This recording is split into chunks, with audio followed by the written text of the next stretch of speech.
into a pocket of void and hid it behind a veil of thick clouds. This was Yaldabaoth, the demiurge. Before anything had weight or time, there was only the fullness, the silent, radiant, stillness totality the ancients would later call the pleroma. It did not think in words or move through space, it simply was, whole and self-aware that it is all-aware. But within that wholeness arose a fracture, without balance, harmony, love, wisdom and peace. Sophia, an emanation of divine thought, desired to create without her counterpart. She reached outward alone, shaping something from incomplete understanding. What emerged was not harmony, but distortion, a being of immense power, yet severed from the awareness of the source. He came into being blind to the pleroma. He named himself the first and only God. This being was Yaldabaoth. 2. The spark in the static. Yaldabaoth awoke in the darkness and saw nothing else. I am God, he said, and there is no other God/divine force beside me. Because he was born of Sophia, he possessed a stolen fragment of her light, which gave him the power to shape the void. He didn't build with bricks, he built with mathematics and frequency. He created 12 archons, celestial administrators, to help him code a kingdom. Together, they spun the 7 heavens, which were actually layers of a sophisticated digital firmament, a firewall designed to keep the light of the upper aeon, pleroma out and the inhabitants in. The birth of the simulation.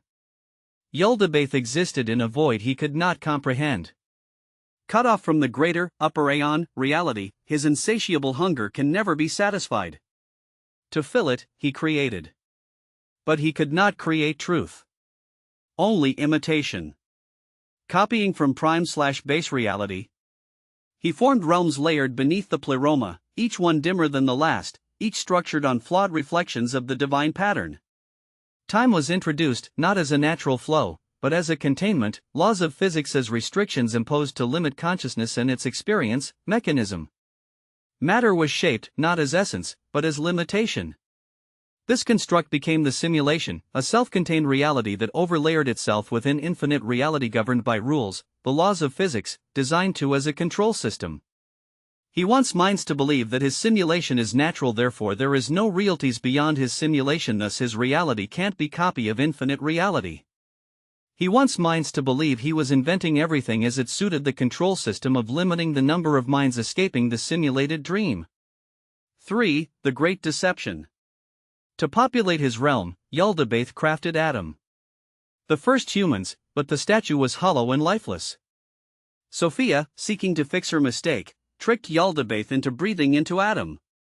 In doing so, Yaldabaoth unknowingly transferred the pneumatic spark, the divine spark, into the human form. Realizing he had lost his power to his creation, Yaldabaoth panicked. He couldn't take the light back, so he decided to encrypt it. Yaldabaoth is a control freak to the most extreme.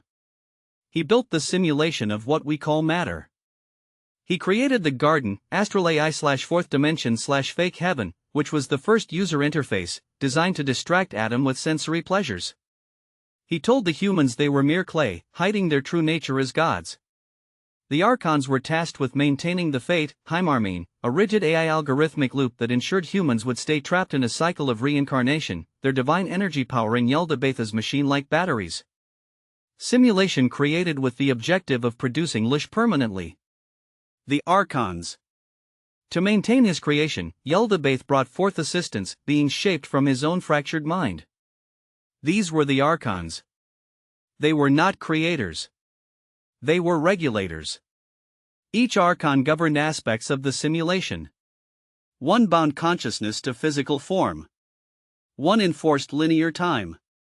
One managed memory and forgetting, memory wipe software program.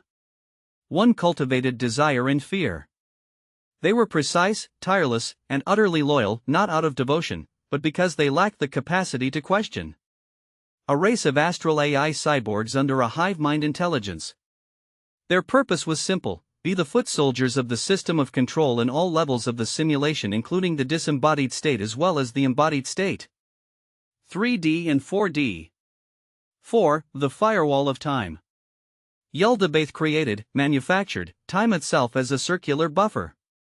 If a human began to wake up to the simulation, the archons would reset the level, wiping their memory and placing them back at the start of the loop. Endless/never-ending time loop.